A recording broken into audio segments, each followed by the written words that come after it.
మహాగణాధిపతయే good evening to all. ఈరోజు mathematics అనేది జీవితంలోకి లేదా మన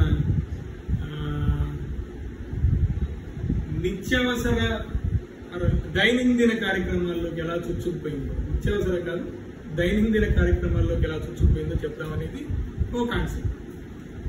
పొద్దున్నే లేచిన వెంటనే పక్క బట్టలు మడత పెట్టుకున్నాం కదా, అలాగే మనం ఏదన్నా తిన్నప్పుడు, బయట ఏదన్నా టిఫిన్ తిన్నప్పుడు లేదన్నా ఏదన్నా స్నాక్స్ తిన్నప్పుడు జేబులోంచి కర్చీఫ్ తీసి కర్చీఫ్ తుడుచుకుంటాం.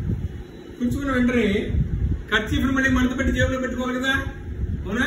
కర్చీఫ్ మళ్ళీ ఎలా మడత పెడతాం?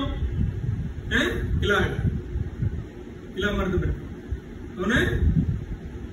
చక్కగా ఇలాగా ఈ రెండు ఎండ్స్ కరెక్ట్ గా ఒకదాని మీద ఒకటి కరెక్ట్ గా కోయిన్సైడ్ అయ్యే విధంగా ఇలా అంటాం. చూస్తే ఇక్కడ మీకు రెండు కాన్సెప్ట్స్ మనం గమనించవచ్చు. ఒకటి, ఇది లైన్ ఆఫ్ సిమెట్రీ, అంటే ఈ లైన్ అనేది ఓకే ఈ కర్చీఫ్ ని 2 ఈక్వల్ పార్ట్స్ గా డివైడ్ చేస్తుంది. ఓకేనా? ఓకే, ఇది లైన్ సిమెట్రీ. ఇలా మడత పెడతాం కదా. నెక్స్ట్ ఇంకోటి, ఇక్కడ కాంగ్రుయెన్సీ కూడా అబ్జర్వ్ చేసి ఈ రెండు పార్ట్స్ ఒకదాన్ని ఒకటి కంప్లీట్ గా ఆక్యుపై చేసుకుంటాయి. అంటే ఆ రెండు పార్ట్స్ ఒకదానికి ఒకటి కాంగ్రుయెంట్ అవుతాయి. ఓకేనా? సో ఈ రెండు మనం పిల్లలకి చెప్పచ్చు. అరే పొద్దున్నే లేస్తావు నువ్వు, పక్క బట్టలు మడత పెడతాం కదా, అక్కడ కూడా we can observe these concepts. One is symmetry, the other one is congruency also. ఓకేనా?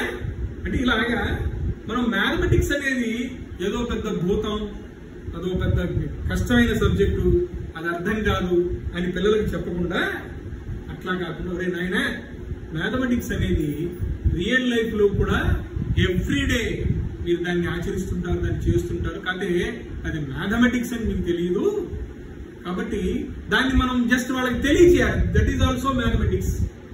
మన కర్చీఫ్ మడత పెట్టుకోవడం, అలాగే ఇస్త్రీ బటన్ చూడండి చక్కగా. ఓకేనా? బటన్స్, ఆ బటన్స్ అంతా మనం లైన్ ఆఫ్ సిమెట్రీ అనుకుంటే ఇటువైపు పార్ట్ అటువైపు పార్ట్ కాంగ్రుయెంట్ అన్నమాట. ఇలా చాలా విషయాలు మనం చెప్పచ్చు వాళ్ళకి. ఓకేనా? అలాగే ఒక బుక్ లో మధ్య పేజీ కింగ్స్ వేసేస్తాం కదా, ఆ పేజీలు ఆ రెండు అలా బయటికి తీస్తే 2 పేజీలు అవుతాను కూడా కాంగ్రుయెంట్. ఆ మధ్యలో లైన్ ఆఫ్ క్రీజ్ ఏదైతే ఉంటుంది లైన్ ఆఫ్ సిమెట్రీ. ఓకేనా? సో ఇది పిల్లలకి తెలియజేయండి.